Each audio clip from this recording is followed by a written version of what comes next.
गरीब बहू को मिला चलती फिरती रसोई वाला अमीर ससुराल। हर गरीब का सपना होता है कि वो शादी के बाद अपनी जिंदगी अच्छी जिए। ऐसे ही लक्ष्मी एक गरीब घर से शादी करके बड़े से अमीर ससुराल में आती है, जो किसी आलीशान महल से कम नहीं था। बड़ा सा लॉन, नौकर चाकर, बड़ी बड़ी गाड़ियों की लाइन और सुंदर सा गार्डन था। बाप रे, मेरा ससुराल इतना बड़ा आलीशान महल जैसा होगा पता ही नहीं था। कैसा घर है ये। हाय, अब तो चैन मिलेगा। अब शायद हाथ से बर्तन नहीं धोने पड़ेंगे। आराम से अपनी ससुराल की जिंदगी जीऊंगी, नौकरों से काम करवाऊंगी।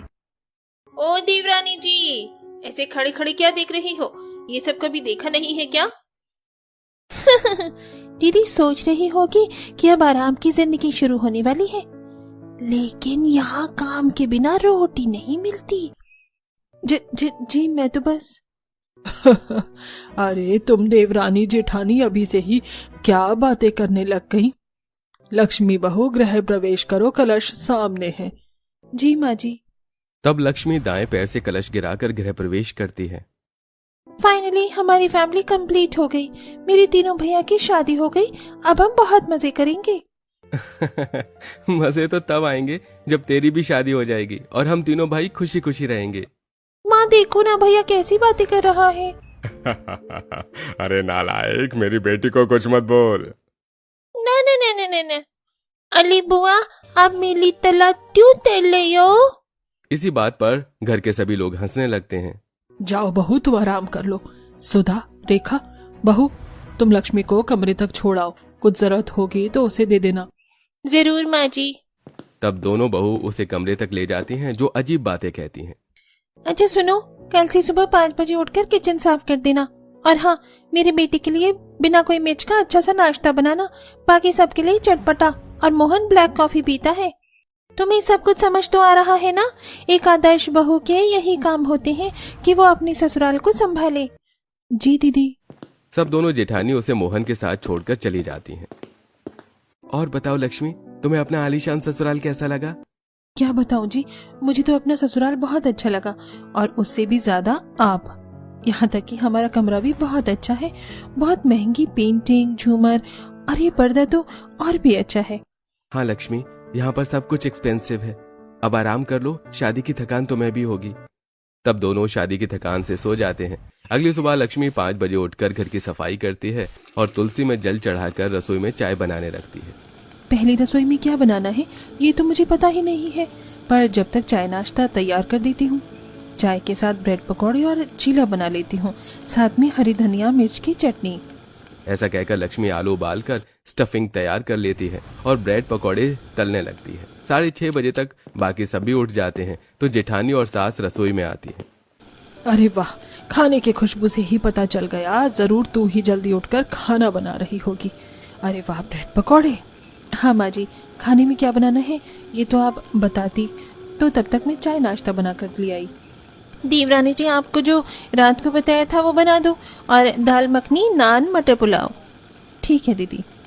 तब लक्ष्मी दाल मखनी, नान, मटर पुलाव, ब्लैक कॉफी इत्यादि तैयार करके डाइनिंग टेबल पर लगा देती है। सब लोग उसके हाथ का खाना खाकर खुश होते हैं। अरे वाह, चाची ने तो बहुत अच्छा ब्लैक पकौड़ा बनाया है। अरे ओ टिंकू, वो ब्लैक पकौड़ा नहीं, ब्रेड पकौड़ा होता है। इतना क्यूट है, जो बोलो सब अच्छा लगता है। मेरा बेटा है ही इतना प्यारा। लक्ष्मी, मैं तुम्हें बोला था ना कि मेरे बेटे के लिए बिना नमक मिर्च का नाश्ता बनाना। ब्रेड पकौड़ा में तो मिर्च है, मेरे बेटे को वही खिला रही हो। नहीं दीदी, मैंने उसके लिए बिना नमक मिर्च का ब्रेड पकौड़ा बनाया है, सिर्फ उबले आलू है और नमक। अति उत्तम बहू, तुम्हें तो सबका बहुत ख्याल है। मेरे बेटे के लिए ब्लैक कॉफी भी बनाई है और हम सबके लिए इतना अच्छा अच्छा खाना भी। जो भी कहो, दाल मखनी और नान बहुत अच्छी है।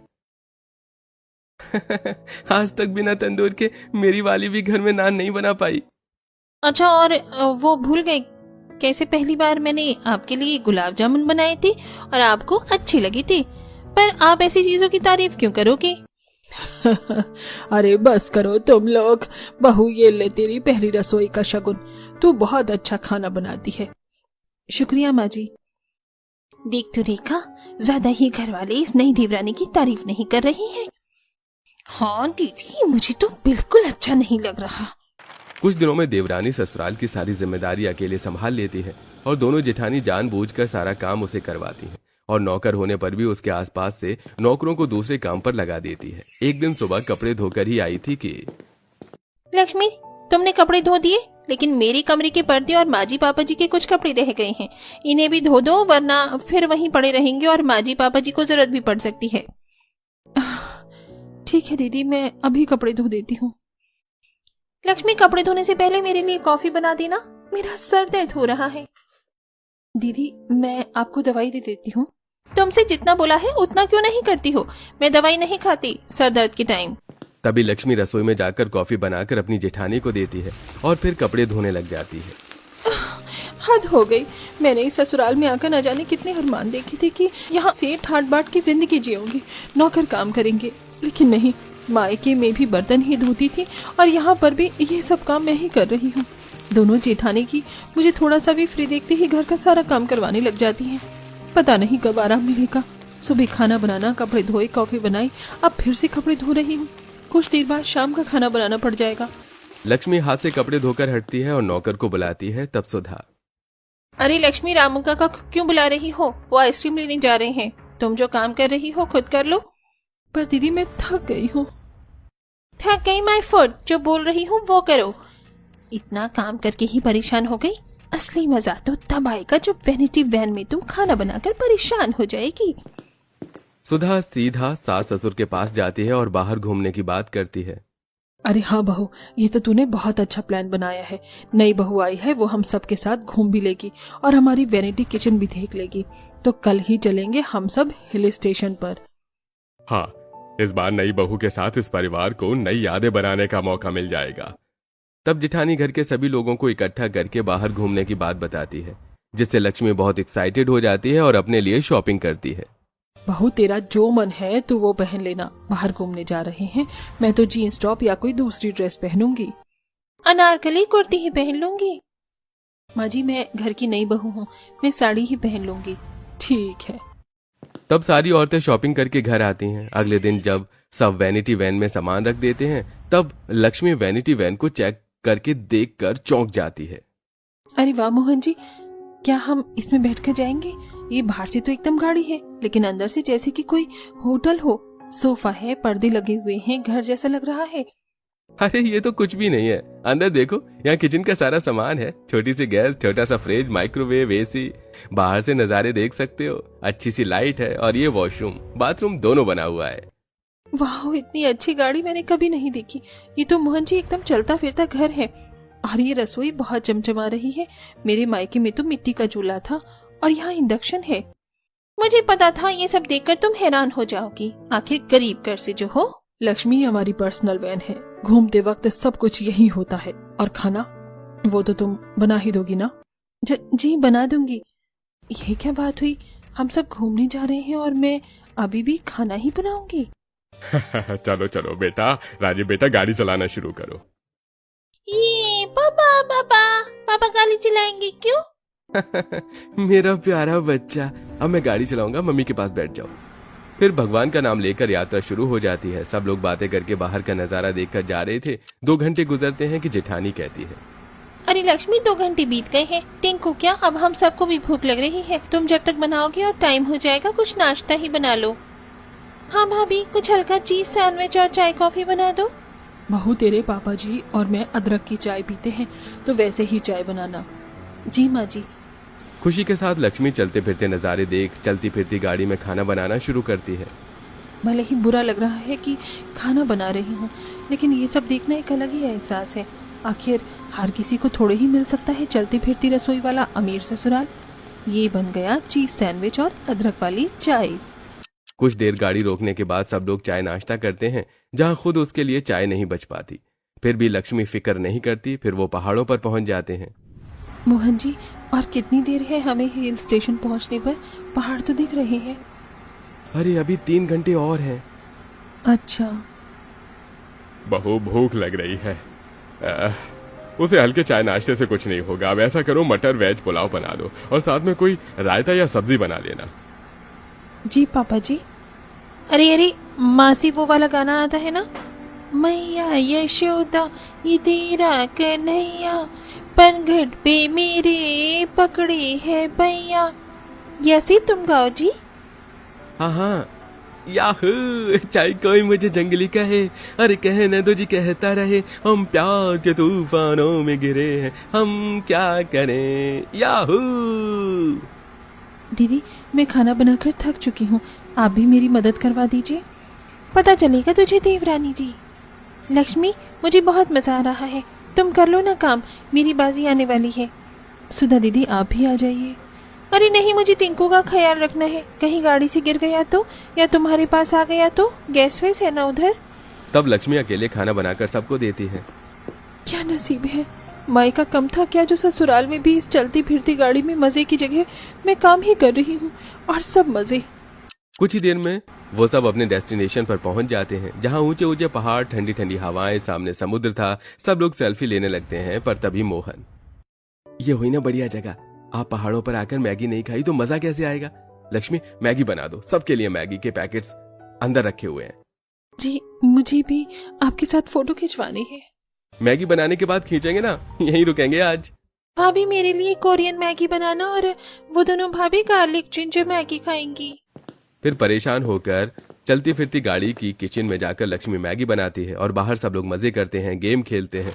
और 3 दिन की ट्रिप में ऐसा ही होता है। चलती फिरती गाड़ी में लक्ष्मी हर टाइम खाना बनाती है, बर्तन साफ करती है, और फिर वो घर आ जाते हैं। 1.5 हफ्ते बाद उन्हें फिर किसी दूसरे शहर की शादी में जाना होता है, तो घर के सब लोग शॉपिंग करते हैं। बेचारी लक्ष्मी को टाइम भी नहीं मिलता, और चलती फिरती गाड़ी में खाना बनाती है, सबको खिलाती है।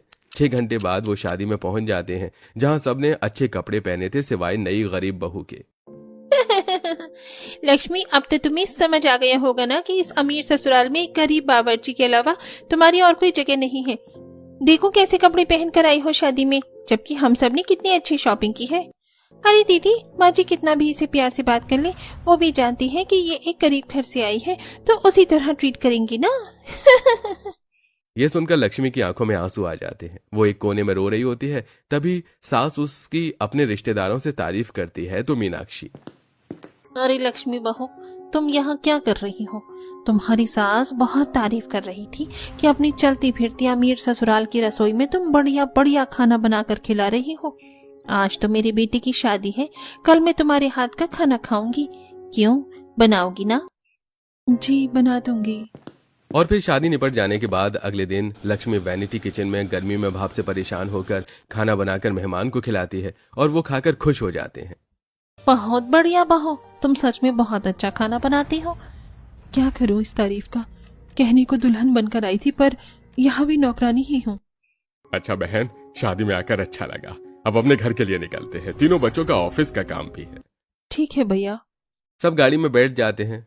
जाते वक्त लक्ष्मी बाहर रेस्टोरेंट से खाना लेने को कहती है, पर सास मना कर देती है। लक्ष्मी को चलती फिरती गाड़ी में खाना बनाना पड़ता है।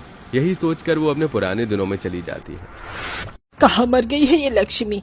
अरे कब से कह रही हूँ चूल्हे पर रोटी बनाकर दे दे, हो नहीं रहा क्या तुझसे? और हाँ, सिल पे चटनी बनाई हो, कमरा भी साफ कर दे, शाम को तेरे मामा आएंगे। माँ मैं खाना ही तो बना रही हूँ, साफ सफाई का काम आप ऋषभ को बोल दो। ओए रोकर किसको दिखा रही है? घर का काम तो सारा तू ही करेगी, मैं कुछ नहीं करूँगा। समझ आ गया ना? अब चुपचाप काम कर, और नहीं किया तो झाड़ू तैयार है, मनहूस कहेंगी। नौकरी करके कमाती नहीं है, ऊपर से घर के काम भी नहीं करती। नौकरी भी कैसे करती, माँ ने मुझे इतना पढ़ाया ही नहीं, और घर के कामों से मैं कभी बची ही नहीं। सोचा था अपने अमीर ससुराल में खुश रहूंगी, लेकिन यहाँ भी मुझे यही सब करने को मिल रहा है। बहू क्या हुआ, तू रो क्यों रही है? कोई बात है तो मुझे बता दे, मैं तेरी माँ जैसी हूँ। नहीं माँ जी, कोई बात नहीं है, चिंता मत कीजिए। फिर वो सब लोग घर पहुंचते हैं। वैनिटी वैन का सारा सामान भी गरीब बहू ही रखती है। दोनों जिठानी कोई काम नहीं करती। घर का सारा काम करके उसकी कमर दर्द हो जाती है, तो आराम करती है, लेकिन आधे घंटे बाद ही। लक्ष्मी, लक्ष्मी उठो, मेरे पाँव में दर्द हो रहा है, आज मैं टिंकू को स्कूल लेने नहीं जा पाऊंगी, जरा उसे स्कूल से ले आओ। जिठानी जी, आपसे ज्यादा मेरी तबीयत खराब है, मैं चल भी नहीं सकती, सारा काम करके अभी आई हूँ, थोड़ा सा रेस्ट करने दीजिए। आप रामू काका को भेज दीजिए टिंकू को लेने। अच्छा, अब मेरे ये दिन आ गए कि तुम मुझ पर हुक्म चलाओगी? रामू काका नहीं है यहाँ, तुम्हें ही जाना होगा, उठो और लेकर आओ। मजबूरन लक्ष्मी को ही टिंकू को स्कूल से लाना पड़ता है। फिर उसके बच्चे को खाना देने के लिए कहती है, खाना बनाती है। 1 महीने बाद सास, अरे बेटा, मैंने मन्नत मांगी थी कि शादी के 1-2 महीने बाद मैं पूरे परिवार के साथ माता रानी के दर्शन करने जाऊंगी, तो हम कल चल सकते हैं? माँ नेकी और पूछ पूछ, वैसे भी सैटरडे संडे की छुट्टी है ऑफिस की। हाँ माँ, किसी बहाने हम सब फिर एक बार और वैनिटी वैन में मजे करते हुए जाएंगे। मजे तो ये लोग करते हैं, मैं तो बावर्ची की तरह खाना बनाती रह जाती हूँ। चलती फिरती गाड़ी नहीं हो गई, आफत हो गई। माता रानी के दर्शन के लिए सब लोग पैकिंग करके वैनिटी वैन में बैठ जाते हैं और इस बार मोहन गाड़ी चलाता है। भाभी देखो ना, बाहर बारिश हो रही है। अगर आप गर्मा गर्म पनीर प्याज के पराठे, अचार और पोहा बनाकर खिला देती तो मजा आ जाता। हाँ बहू, बना दे, बारिश में ये सब खाने का अलग ही मजा है। वाह, सुंदर नजारा है बाहर। लक्ष्मी सबको गर्मा गर्म आलू पनीर प्याज के पराठे, चाय, पोहा बनाकर खिलाती है। आहा बहू, तुम सच में काबिल हो, मजा आ गया। क्या काबिलियत सिर्फ पराठे सेकने में है? कोई पूछेगा कि मैं थकती भी हूँ या नहीं?